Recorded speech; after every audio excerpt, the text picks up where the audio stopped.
বৈষম্য বিরোধী ছাত্র আন্দোলনের কেন্দ্রীয় কমিটি ছাড়া সব কমিটি স্থগিত। চাঁদাবাজির অভিযোগের পর বৈষম্য বিরোধী ছাত্র আন্দোলনের কেন্দ্রীয় কমিটি বাদে দেশের সব কমিটি স্থগিত ঘোষণা করা হয়েছে।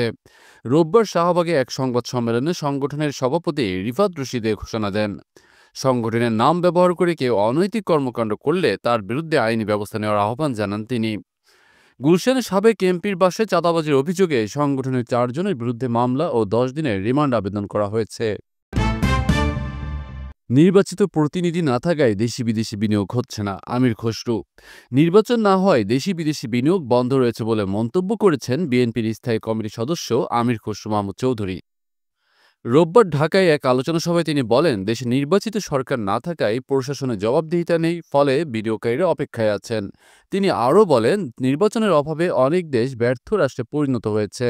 শেখ হাসিনা পদত্যাগ ছাড়া সংকটের সমাধান নেই বলেও মন্তব্য করেন তিনি। জনগণের জন্যই আমরা নতুন সংবিধান তৈরি করব, নাহিদ ইসলাম। মুজিববাদ ও ভারতীয় আধিপত্যবাদের বিরুদ্ধে একটি গণকল্যাণমুখী রাষ্ট্র গঠনের লক্ষ্যে নতুন সংবিধান প্রণয়নের ঘোষণা দিয়েছেন জাতীয় নাগরিক পার্টির এনসিপি আহ্বায়ক নাহিদ ইসলাম।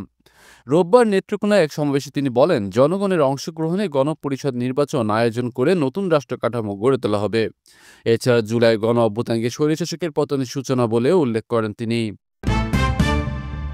ঐক্যবদ্ধ থাকলে বাঙালি জাতি সবকিছু অর্জন করতে পারে, মির্জা ফখরুল। বিএনপি মহাসচিব মির্জা ফখরুল ইসলাম আলমগীর বলেছেন, ঐক্যবদ্ধ থাকলে বাঙালি জাতি যে কোনো কঠিন কাজ অর্জন করতে পারে।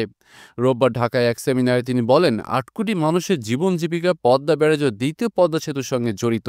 জনগণের দাবির ভিত্তিতে এসব প্রকল্প বাস্তবায়িত হবে। তিনি রাজনৈতিক অঙ্গীকারের পাশাপাশি জনগণের ঐক্যকে প্রকল্প বাস্তবায়নের প্রধান শর্ত হিসেবে তুলে ধরেন।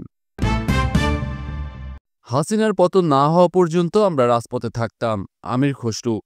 বিএনপির স্থায়ী কমিটির সদস্য আমির খসরু মাহমুদ চৌধুরী বলেছেন, 5 আগস্ট শেখ হাসিনার পতন না ঘটলে আন্দোলন চলতেই থাকত।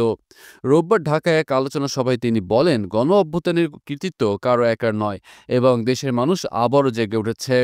তিনি আরও বলেন, ফ্যাসিবাদ যেন ফিরে না আসে সেজন্য সবাইকে ঐক্যবদ্ধ থাকতে হবে এবং অবিলম্বে নির্বাচন দিতে হবে, না হলে দেশ ব্যর্থ রাষ্ট্রে পরিণত হতে পারে।